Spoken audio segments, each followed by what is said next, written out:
જય શ્રી કૃષ્ણ મિત્રો, સ્વાગત છે તમારું આપણી ચેનલ શ્રી વેદાંત શ્રીમાં। આજે આપણી આ વિડીયોમાં સામા પાંચમની વ્રતની પૂજન વિધિ અને વ્રતની કથા વાર્તા સાંભળીશું। જો એ પહેલાં ચેનલ પર નવા છો તો વિડીયોને લાઈક કરી, શેર કરી, સબસ્ક્રાઈબ જરૂરથી કરજો। ધન્યવાદ। ભાદરવા સુદ પાંચમ એટલે સામા પાંચમ। આ વ્રત કરનારી સવારે વહેલા ઉઠી અધેડાના દાંતણ કરવાનું, માટી ચોળીને નાહવાનું, આમળાની ભૂક્કીથી માથું ચોળીને માથાબોળ નાહવાનું, આખો દિવસ ઉપવાસ કરવાનો, ખાવામાં સામો ખાવો તથા ફરાળ લેવું, ફ્રૂટ લઈ શકાય, અનાજનો દાણોય ખાવો નહીં, મહાદેવજીની પૂજા પ્રાર્થના કરવાની। આમ 5 વર્ષ સુધી સામા પાંચમનું આ વ્રત કરવાનું। પછી સામા પાંચમના વ્રતનું ઉજવણું કરવું। ઉજવણામાં શક્તિ મુજબ બ્રાહ્મણોને ભોજન દક્ષિણા કરાવી, દાન દક્ષિણા આપી અને સપ્ત ઋષિઓનું અરુંધતી સહિત પૂજન કરવાનું। આ હતી વ્રતની વિધિ। હવે જાણીએ સામા પાંચમ વ્રતની વ્રત કથા। પહેલાંના સમયમાં એક ગામમાં એક બ્રાહ્મણ તથા એક બ્રાહ્મણી રહેતા હતા। ગામના પાદરે ભગવાન શંકરના મંદિર પાસે આ બ્રાહ્મણનો આશ્રમ હતો। આજુબાજુના ગામમાંથી અને ગામના બાળકો આ આશ્રમમાં આવીને બ્રાહ્મણ ગુરુ પાસેથી વિદ્યા પ્રાપ્ત કરે। આ બ્રાહ્મણ બ્રાહ્મણીને સંતાનમાં એક પુત્ર હતો અને એક પુત્રી હતી। દીકરી નાની ઉંમરે વિધવા થયેલી, તેથી માતા પિતાની પાસે જ આશ્રમમાં રહે। એક દિવસ આશ્રમના છોકરાઓએ જોયું કે એક ઝાડ નીચે બહેન પડ્યા છે। પાસે જઈને જોયું તો તેમના આખા શરીરે કીડા પડ્યા છે। બાળકો તો દોડતા દોડતા આશ્રમમાં આવ્યા અને બ્રાહ્મણ ગુરુજીને કહ્યું, એક બહેન આશ્રમની બહાર એક ઝાડ નીચે પડ્યા છે અને તે આપણા બહેન છે અને તેમના આખા શરીરમાં કીડા પડ્યા છે। બાળકોની આ વાત સાંભળી બધા આશ્રમની બહાર જ્યાં બહેન પડ્યા હતા ત્યાં દોડી ગયા। ત્યાં આવ્યા અને જોયું તો ખરેખર બાળકોની વાત તો સાચી હતી। બહેનને ઉઠાવીને આશ્રમમાં લાવ્યા।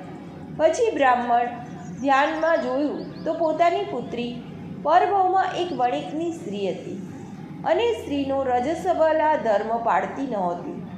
તદુપરાંત આસપાસમાં સ્ત્રીઓ જ્યારે માસિક ધર્મ પાડે તો આ બાઈ તેઓની મસ્કરી કરે અને તેથી આ ભવમાં તેણે વિધવા થઈ અને રજસ્વલા ધર્મ નહીં પાડવાથી તેના શરીરમાં કીડા પડ્યા। ધ્યાનમાં સર્વ હકીકત જાણી બ્રાહ્મણે પોતાની પત્નીને બધી વાત કહી।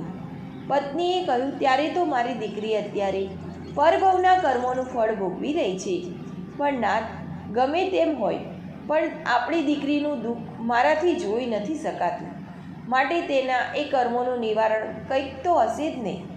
બ્રાહ્મણે કહ્યું, હા, નિવારણ તો છે જ।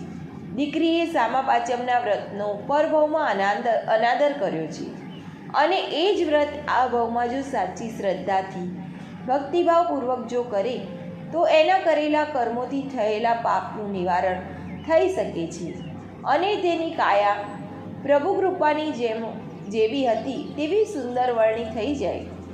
દીકરીએ માતા પિતા વચ્ચે થતી આ સર્વ વાત સાંભળી, તેથી જ્યારે તેના માતા પિતા તેની પાસે આવ્યા ત્યારે બોલી, પિતાજી, મેં બધી જ વાત સાંભળી છે, માટે હું સામા પાંચમનું આ વ્રત પૂર્ણ શ્રદ્ધાથી કરીશ, માટે આપ મને તેની વિધિ કહો।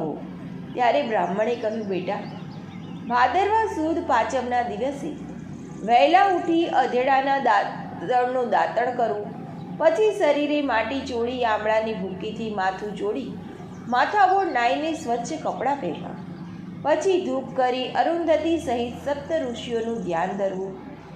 આમ સામા પાંચમની કથા વાંચવાની, કહેવાની કે કોઈને સંભળાવવાની, ભોજનમાં સામો લેવાનું, ફળફળાદી ખાવાના, ઉગાડેલું અનાજને ખાવાનું નહીં અને પછી મહાદેવજીના મંદિરે જવાનું, ભગવાનના દર્શન કરવા। આવી રીતે 5 વર્ષ સુધી આ વ્રત કરી ત્યારબાદ તેનું ઉજવણું કરવું। ઉજવણામાં અરુંધતી સહિત સપ્ત ઋષિઓનું પૂજન કરવાનું, બ્રાહ્મણોને ભોજન કરાવવું, પોતાની યથાશક્તિ દાન દક્ષિણા કરવી. બહેને આ બધી વિધિ જાણી લીધી અને બહેને વિધિ પ્રમાણે આ વ્રત કર્યું. 5 વર્ષ પછી તેણે આ વ્રતનું ઉજવણું કર્યું અને આ વ્રત તેને ફળ્યું. તેની કાયા ખરેખર કંચનવર્ણની બની ગઈ. આમ હે સપ્ત ઋષિ મુનિઓ, જેવા આપ બહેનને ફળ્યા તેવા સૌને ફળજો.